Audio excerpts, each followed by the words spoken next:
A ver, piensa por un momento. ¿Alguna vez has dudado en responder una encuesta con total sinceridad? Yo creo que todo el mundo. Claro. Y si la pregunta fuera sobre algo realmente personal, ilegal o que sabes que está socialmente mal visto. Pues hoy vamos a meternos de lleno en cómo la ciencia intenta arrancarnos la verdad, incluso cuando hacemos todo lo posible por ocultarla. Bienvenidos a este nuevo análisis. Hoy tenemos sobre la mesa un estudio que es una auténtica bomba de relojería para una parte de las ciencias sociales. Sí, es un estudio que de verdad hace temblar algunos cimientos. Totalmente. Pone en jaque una de las técnicas estrella que se ha usado durante décadas para hacer preguntas delicadas, los llamados experimentos de lista. Muy populares, ¿sí? La idea hoy es entender por qué este método tan popular podría ser un fiasco y descubrir una nueva técnica que no solo promete ser más precisa, sino que además saca a la luz detalles sobre nosotros que son como poco reveladores. Vale, empecemos por el principio. El método tradicional, este experimento de lista.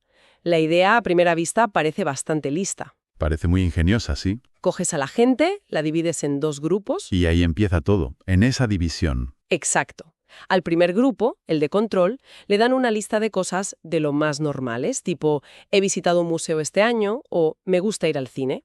Y la clave es que no tienes que decir a qué cosas respondes que sí, solo cuántas. Solo el número. Si has hecho 3 de esas cosas, dices 3, nadie sabe cuáles. Se busca crear un escudo de anonimato.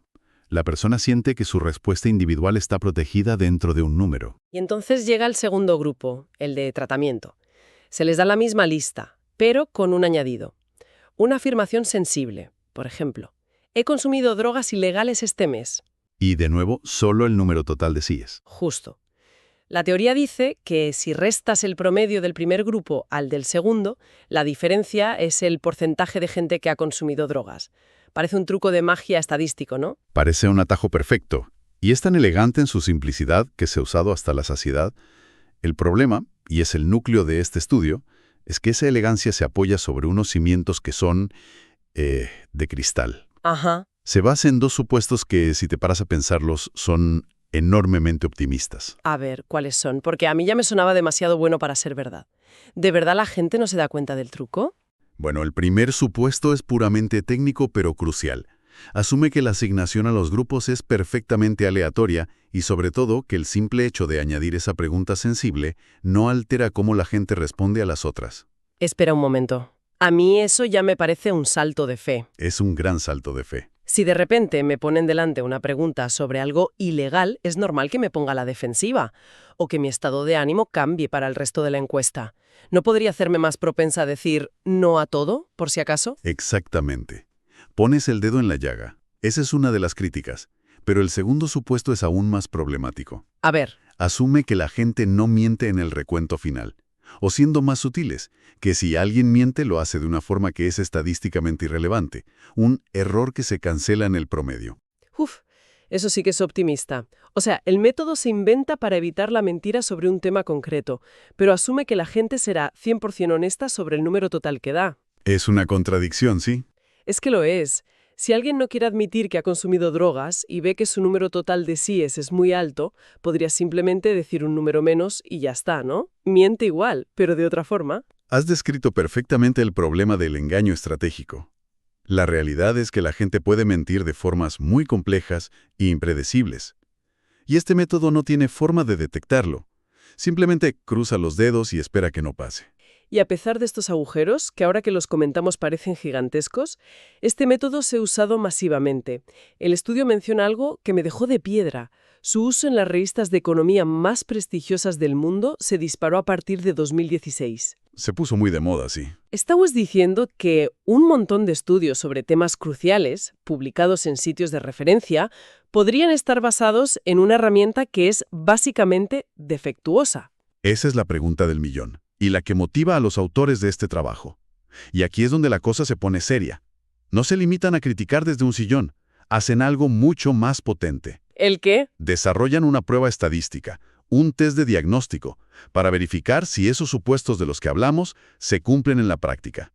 Es como un mecánico que por fin inventa una máquina para ver si el motor de un coche está realmente bien o solo lo parece. Una especie de prueba del algodón para el método. Entonces cogieron esta herramienta nueva y la pasaron por estudios antiguos. ¿Qué pasó? Saltaron las alarmas. Vaya si saltaron. Cogieron 5 estudios reales publicados con datos abiertos y le pasaron el test. Y los temas eran de alto voltaje.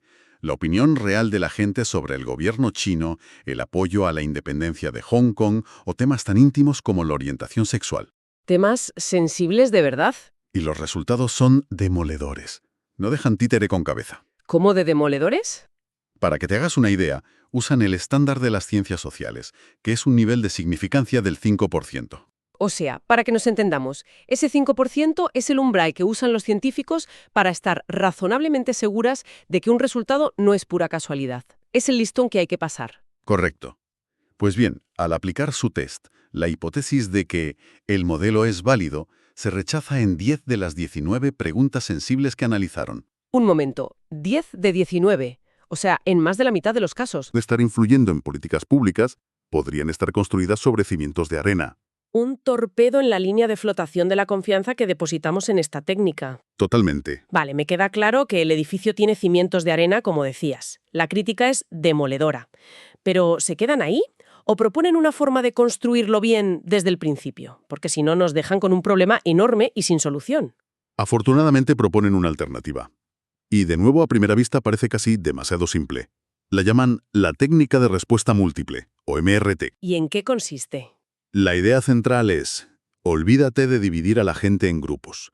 Pregúntale a todo el mundo, pero hazles 3 o más preguntas relacionadas con el tema sensible. Espera, la solución es preguntar directamente, pero varias veces. ¿No habíamos quedado en que preguntar directamente era el problema? Suena a que volvemos al punto de partida. Ahí está la genialidad del cambio de enfoque. Es sutil, pero lo cambia todo.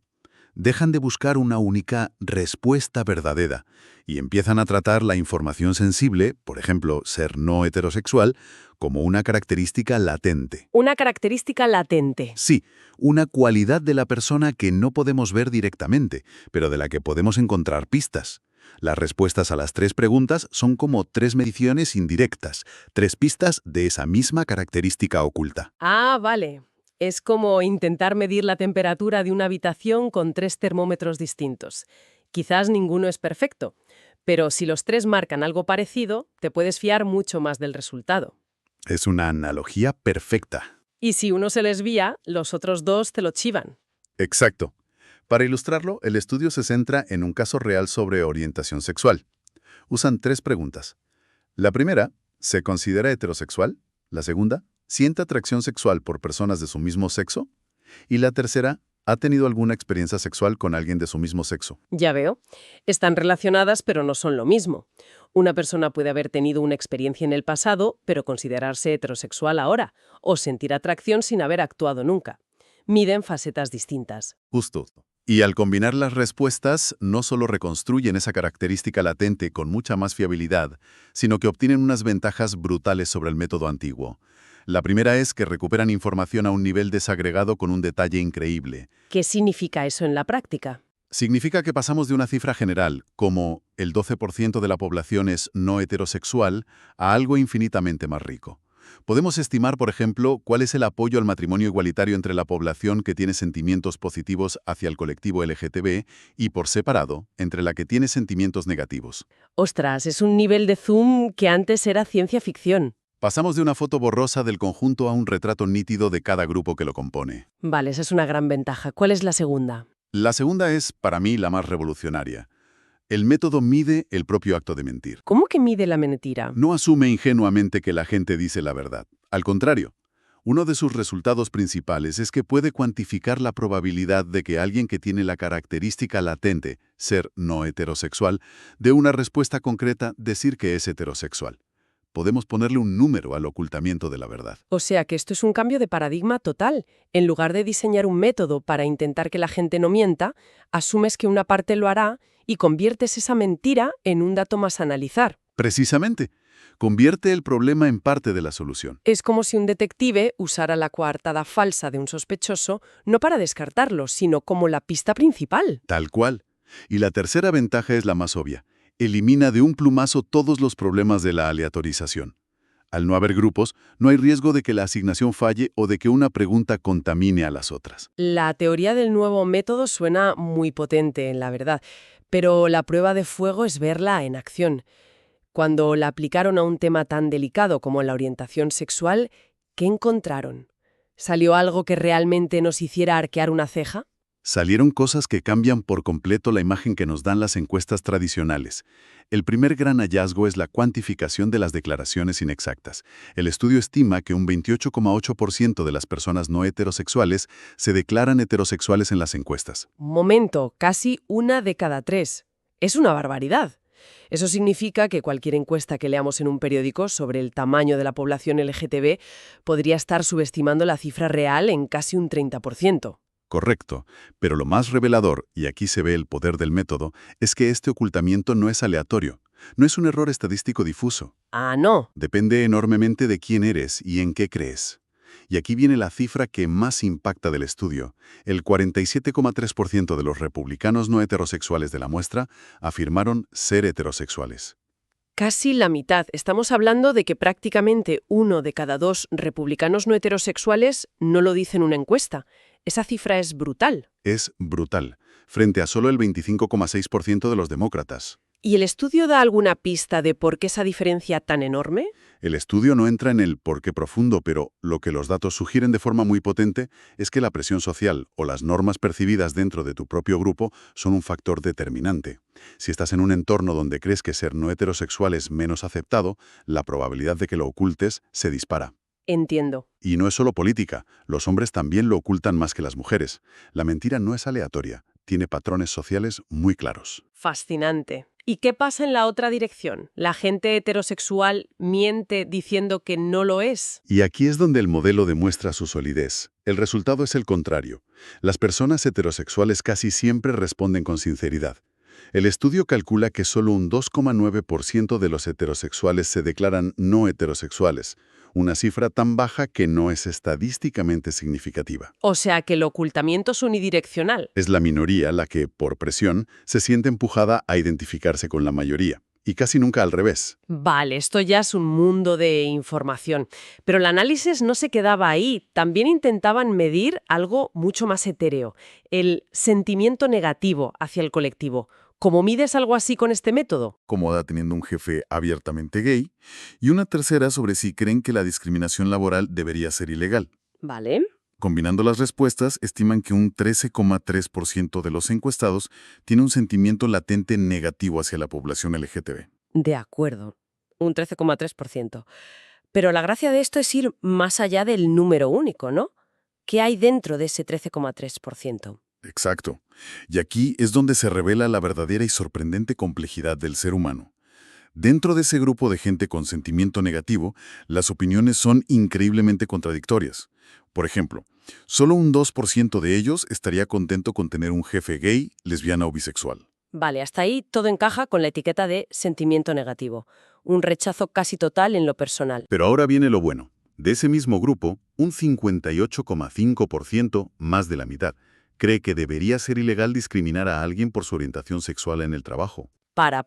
¿Me estás diciendo que más de la mitad de la gente que tiene un prejuicio personal cree al mismo tiempo que la ley debe proteger de ese mismo prejuicio? Eso es lo que dicen los datos. Es increíble. Rompe totalmente la idea simplista de que la gente es pro o anti algo. Rompe esa idea por completo. Demuestra que en la misma persona pueden convivir perfectamente un prejuicio personal y un principio cívico de igualdad ante la ley.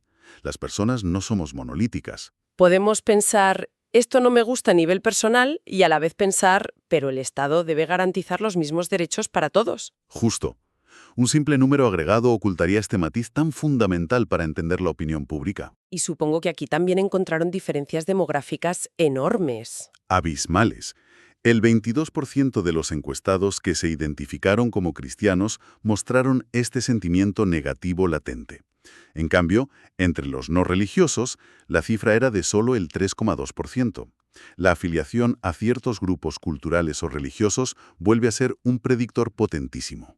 Entonces, después de todo esto, la sensación que me queda es que hemos estado mirando la opinión pública a través de un cristal sucio y empañado y ahora de repente alguien ha venido con un trapo y empezamos a ver las cosas como son. Es una buena forma de verlo. Si tuviera que resumirlo en 3 ideas clave, diría estas. La primera, no podemos seguir dando por sentada la validez de los experimentos de lista. Se acabó el cheque en blanco. Exacto. Este estudio dice que fallan a menudo y que, como mínimo, cualquier investigador que los use debería pasarles este nuevo test de validez. Usarlos a ciegas es una negligencia. Vale, primer punto claro. El segundo punto. La técnica de respuesta múltiple no es solo una alternativa, es en muchos aspectos superior. Evita los problemas del método antiguo y nos da un superpoder nuevo. Medir el ocultamiento, convertir el ruido en señal. Y el tercer punto, que para mí es el más importante de todos. Y para mí, su verdadero poder es la riqueza de detalle que nos da. Nos permite dejar atrás los titulares simplistas de «el X% de la población piensa esto» y empezar a entender el ecosistema de opiniones. Nos muestra que la opinión pública no es un bloque, sino un mosaico. Un mosaico complejo, lleno de matices y contradicciones, que cambia drásticamente de un grupo a otro. Y esto me lleva a la reflexión final. Este análisis se centra en temas muy sensibles, pero nos deja una pregunta flotando en el aire. ¿Cuántos otros datos de encuestas que damos por válidos cada día, sobre política, sobre economía, podrían estar ocultando una realidad mucho más compleja? Claro. Si ahora podemos empezar a medir el sesgo inherente en las respuestas de la gente, ¿qué nos dice eso sobre lo que de verdad significa la opinión pública? Quizá la verdad no es un único número, sino la suma de todas nuestras respuestas, incluidas aquellas que, por la razón que sea, no son del todo sinceras. Una reflexión poderosa para cerrar. Sin duda, nos obliga a cuestionar mucho de lo que creíamos saber. Gracias por acompañarnos en este análisis a fondo. Hasta la próxima.